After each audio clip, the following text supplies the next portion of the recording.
Pratimas pinigų lietus. Vienas mano mėgstamiausių pratimų.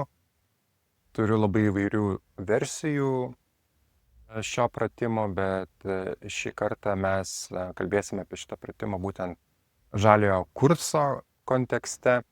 Tai pratimas universalus, tinka bet kurioje mokymų dalyvių amžius nėra ribojamas. Geriausia, kad grupėje būtų iki 20 žmonių. Šitoje vietoje jau gali būti maksimaliai 30, nes jums reikės iš tikrųjų po to suskirstyti dalyvius į 3 grupės. Tai jeigu grupėje yra 10 žmonių, tai jau šiek tiek gali būti chaoso ir tas darbas nebus toks įtraukiantis ir nebus toks produktyvus, bet jiems reikės padaryti užduotį. Tai smagiausia šį pratimą yra daryti su 1 cento monetomis. Aš turiu visą tokią monetų dėžutę. Tačiau, kadangi mes norime akcentuoti būtent ekologišką mąstymą, antrinį daiktų panaudojimą, jūs vietoj monetų galite naudoti, tarkime, žiedelius nuo skardinių. Taip, reikėtų skirti laiko jų susirinkti. Arba galite naudoti, tarkim, plastikinių butelių kamštukus. Tai kiek monetų ar kamštukų jums reikėtų, aš skaičiuoju taip, kad jeigu yra 15 žmonių, tai reikėtų maždaug kiekvienam, kad būtų 10. Tai reikia 150 monetų, kamštukų. Jei 20 žmonių, tai atitinkamai maždaug apie 200 monetų. Naudokite 1 cento monetas, tai iš tikrųjų tai čia bus 2 eurai bendroje sumoje. Ir su tais 200 monetų iš tikrųjų galima išsisukti visai gerai ir su 25 žmonių grupe. Vieną kartą, kuomet buvau pamiršęs monetas, naudojau kortų kaladę. Tai tik tiek, kad grupė buvo gan maža, tai mums tų kortų visai užteko. Taip pat jums reikės 3 lapų, 4 formatą ir 3 rašiklių. Arba atitinkamai, gal jūs turite konferencinį bloknotą, tai jums reikės 3 didelių lapų ir 3 markerių. Ir taip pat reikės 3 maišelių. Pratimo trukmė nuo 40 minučių iki valandos. Klausomai nuo to, kiek jūs norėsit skirti laiko diskusijom, kiek grupės sugaiš laiko atlikdamos užduotį. Tai monetas mes naudosime kaip būdą dalyvius suskirstyti į 3 grupės. Ir prieš pradėdami paaiškinkite taisyklės, kad dabar čia bus pinigų lietus.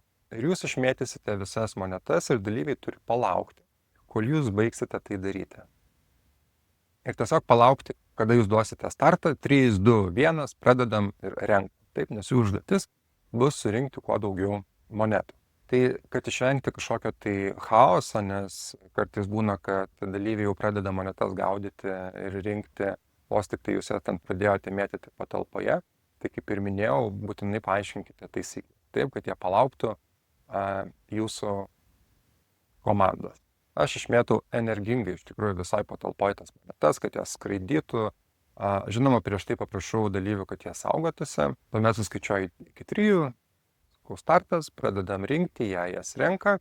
Kuomet viskas surenka, jie grįžta į savo vietas ir suskaičiuoja, kiek monetų jie surinko. Tuomet pasidarykite sąrašą. Paprašykite, kad dalyvis pasakytų savo vardą ir kiek monetų jisai surinko. Jei grupėje yra 15 žmonių, tai 5 daugiausia surinkusius jūs paskiriate į 1 grupę, juos iš sąrašo savo išsibraukėt, tada žiūrite likusius 10, vėl 5, kurie surinko daugiausia, skiriate į 2 grupę, ir 5 mažiausiai surinkusiai keliauja į 3 grupę. Kartais būna taip, kad dalyvių skaičius nesidalina iš 3. Tai tos, kurie nesidalina, aš dažniausiai tuos papildomus dalyvius, aš juos tada priskiriu mažiausiai surinkusiųjų grupiai, kad tą grupę sustiprinti. Tad jeigu šitoj 3 grupėje yra keliais dalyviais, 1 arba 2 dalyviais daugiau, tai iš esmės pratimo labai stipriai nekeičia. Tada dalyvius susodinkite į 3 grupės, paskirkite jiem erdves, taip, kur jiem dirbti. Pasakykite, štai, grupė keliauja čia ir sėda prie stalo. Gali jie pratimą daryti ir atsistoja, jeigu jūsų erdvė yra kitokia. Nėra lengva perstumdyti stalus arba nėra patogu susėsti, tai gali ir stovėdami jie šitą pratimą daryti.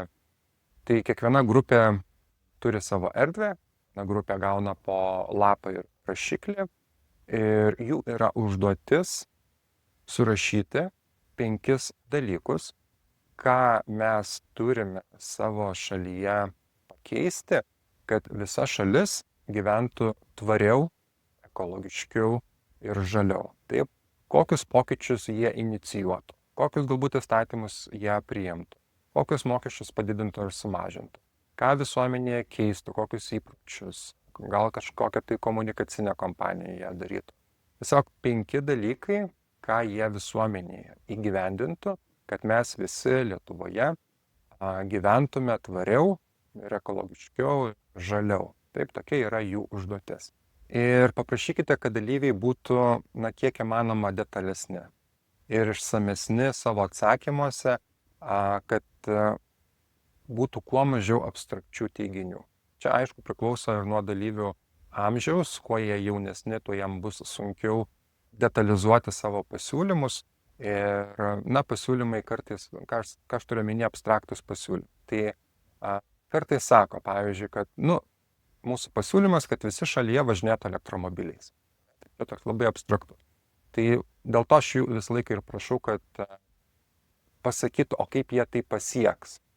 Taip, ką reikėtų konkrečiai padaryti ir pakeisti, kad visi šalyje važinėtų tais elektromobiliais. Taip, gali būti jų pasiūlymas, kad visi taupys daugiau elektros, arba visi turėtume taupyti daugiau elektros. Tai vėlgi jūs paaiškinkit jiem, jeigu, tarkim, aš pratimo metu vaikštų tarp grupių ir pasižiūriu, kiek jie jau yra parašę, maždaug orientuočiausi kiekvienos grupės tempe, kiek dar laiko jiems reikia.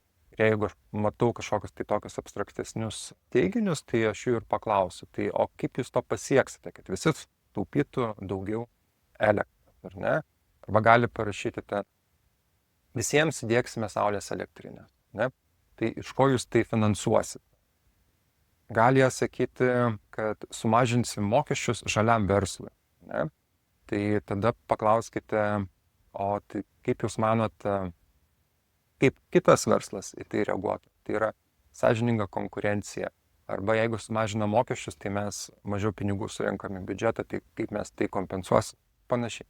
Tiesiog, kad jie į kiekvieną savo pasiūlymą turėtų daugiau argumentų ir pasigilintų šiek tiek ir detalizuotų, o kaip jie tai pasieks. Taip ir kaip tą jų pasiūlymą reikėtų įgyvendinti. Bet, kaip ir minėjau, jeigu laiko nėra daug ir jūs matote, kad grupė tiesiog nėra darbinga, jiems sunkiai sekasi sugalvoti, tai galima tiesiog žiūrėti paprasčiau. Tai, ką jie parašė, tą po to pristatys, yra kaip yra. Net jeigu ten per daug ir nedetalizavo. Taip. Tai čia jau pagal grupės pajėgumą, pagal jūsų turimą laiką. Nes iš esmės pratimo tikslas jis yra kūrybinis. Ar ne, kad tai būtų toje grupėje minčių lietus, kad jie pafantazuotų, pagalvotų, visiškai naujų idėjų, gal kažkokių tai jie suras, arba esamų idėjų, naujų įgyvendinimo būdų kažkokių tai. Tai jeigu idėja šiaip pati iš savęs yra įdomi, tai gal jie ir nežinos, tarkim, iš kokių lėšų tą idėją reikėtų finansuoti arba kaip ją reikėtų įgyvendinti. Taip? Tai, kaip ir minėjau, tai yra kūrybinis. Ar ne? Pirmas akcentas yra kūrybinis. Tai būtų minčių srautas, minčių lietus, kad jie fantazuotų, galvotų, duokit laisvę. Jeigu jie prie to dar, tarkim, sugalvoja, kaip tą idėją jie įgyvendintų, tai iš vis yra gerai. Ne?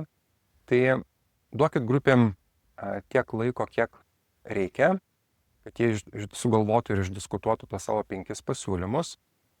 Aš kaip ir minėjau, stengiuosi orientuotis jų tempe, kiek jie ten ko parašė.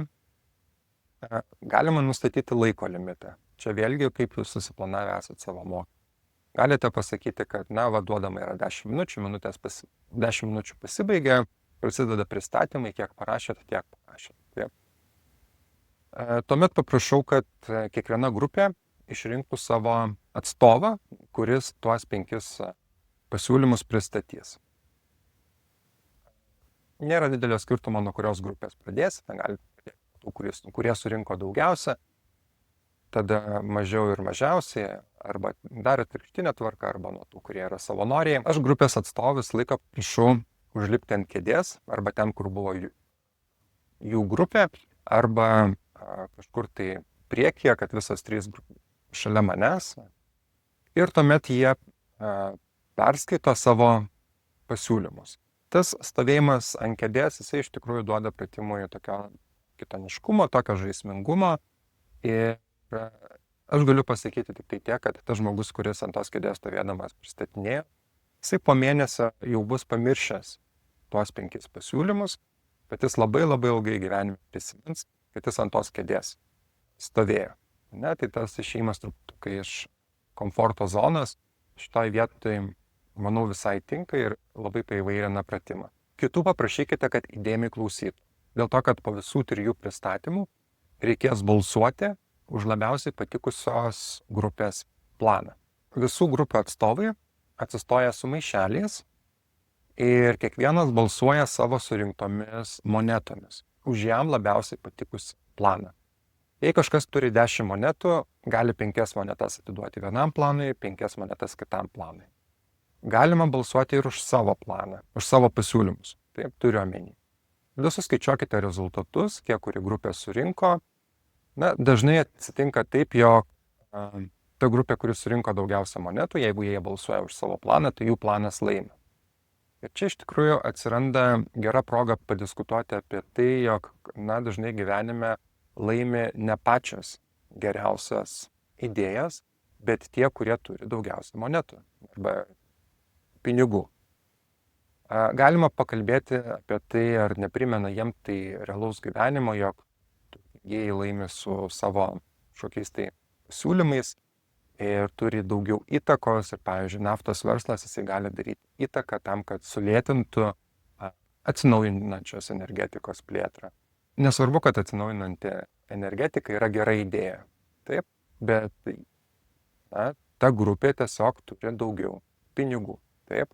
Ir žaliasis kursas, jisai iš esmės lems labai daug pokyčių versle ir kai kurie verslai, ypač susijęs su iškastiniu kuru, kokiamis kenksmingomis medžiagomis, tų medžiagų naudojimu savo produkcijoje, tie verslai iš tikrųjų turės persiorientuoti, kai kurie galbūt bankrutuos ir kai kurie tikrai nelaukia to žaliojo kurso ir gali bandyti daryti vienokią ir kitokią įtaką, taip, kad tas žaliasis kursas jisai atkeliautų kuo vėliau. Dar yra svarbu paminėti, jog antra ir trečia grupė, net ir turėdamos mažiau monetų, jos gali laimėti šiame pratime, jeigu jos abi susitartų, jog balsuoja, tarkim, už antros grupės planą. Taip. Tai šitoje vietoje mes galime pakalbėti ir padiskutuoti apie tai, jog nepriklausomai nuo pinigų, jeigu yra aktyvi pilietinė visuomenė, jeigu ta visuomenė komunikuoja tarpusavyje, jinai gali pasiekti savo tikslus, net ir neturėdama tokių finansinių išteklių.